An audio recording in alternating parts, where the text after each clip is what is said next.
السلام عليكم ورحمة الله وبركاته. معاكم دكتور عبد الوهاب رأفت، أستاذ جراحة الأورام بالمعهد القومي للأورام جامعة القاهرة. استكمالا عن حلقاتنا على التوعية عن الأورام اللي بنقدمها على قناتنا على اليوتيوب. الفيديو النهارده إن شاء الله هنخصصه عشان نجاوب على سؤال اتكرر كتير جدا في الفترة الأخيرة من حضراتكم بتستفسروا فيه عن إيه هي لجنة الأورام، أو يعني إيه كلمة لجنة الأورام. لجنة الأورام دي بتبقى عبارة عن اجتماع علمي ما بين دكاترة كتيرة في تخصص الأورام، بس في تخصصات مختلفة تحت بند علم الأورام. خلي بالكم إن تخصص الأورام نفسه تحتيه تخصصات كتيرة جدا، منها جراحة الأورام اللي هو بيقوم بالعمليات الجراحية لاستئصال الأورام السرطانية زي تخصصي. طب الأورام المسؤول عن العلاج الكيماوي والعلاج الهرموني والعلاج الموجه والعلاج المناعي. تخصص العلاج الإشعاعي والسايبر نايف، بالإضافة لتخصص الطب النووي اللي هو مسؤول عن اليود المشع في حالات سرطانات الغدة الدرقية. ده بالإضافة إلى بعض التخصصات الأخرى اللي بتخدم على مريض الأورام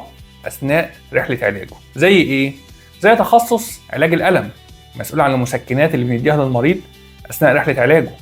تخصص التغذية، مسؤول عن نيوتريشنال سبورت، الدعم الغذائي للمريض طول فترة علاجه. بالإضافة لتخصص الأشعة التشخيصية اللي مسؤول عن الأشعاعات اللي بتتعمل للمريض أثناء رحلة علاجه. والأشعة التشخيصية منها كمان بيطلع منها تخصص اسمه الأشعة التداخلية، بنستخدمها في حالات كتير جدا في أورام الكبد الأولية اللي هي الهيباتوسيلولار كارسينوم. فاللجنة دي عبارة عن مجموعة دكاترة. الدكاترة دول بيقعدوا مع بعض بيتناقشوا في الحالات المستعصية للأورام، الحالات الصعبة اللي القرار فيها بيبقى صعب. خلي بالكم مش كل حالات الأورام ستريت فورورد أبيض وأسود، في حالات بتبقى موجودة في الجري زون، والحالات دي على فكرة بتبقى حالات صعبة جدا القرار فيها، وبيبقى فيها خلافات طبية على القرار، بالإضافة اللي بيبقى فيها مدارس مختلفة ما بين الدكاترة على وضع خطة علاج المريض.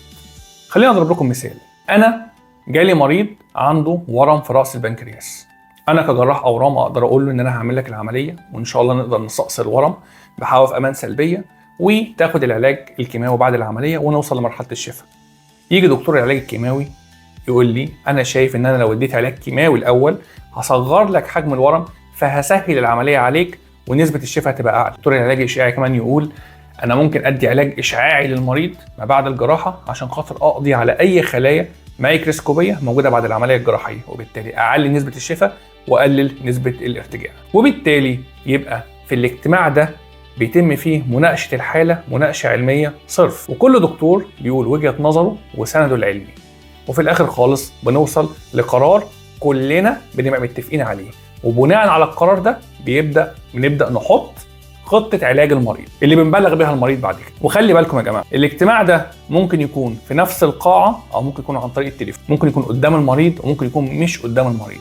المهم في الآخر إن احنا بنوصل لقرار بنتفق عليه كلنا، وبناء على القرار ده بنحط خطة علاج المريض. طبعا بعد الفيديو ده هيجي لي أسئلة كتيرة جدا من مرضى هيقولوا لي يا دكتور احنا اتعالجنا وما حصلش معانا الكلام ده. هرد عليكم واقول لكم هو ممكن يكون حصل بس انتوا ما حسيتوش، لان القرار اللي دكتورك قاله لك هو قرار لجنة الأورام، او يكون حالتك كانت حالة ستريت فورورد. يعني ايه؟ يعني ما فيهاش نقاشات كتيرة، مش محتاجة تتعرض على لجنة الأورام، خطة العلاج بتاعتها بتبقى واضحة وصريحة. اتمنى ان انا اكون وصلت المعلومة لحضراتكم بشكل وافي، وربنا يتمم شفاكم على خير.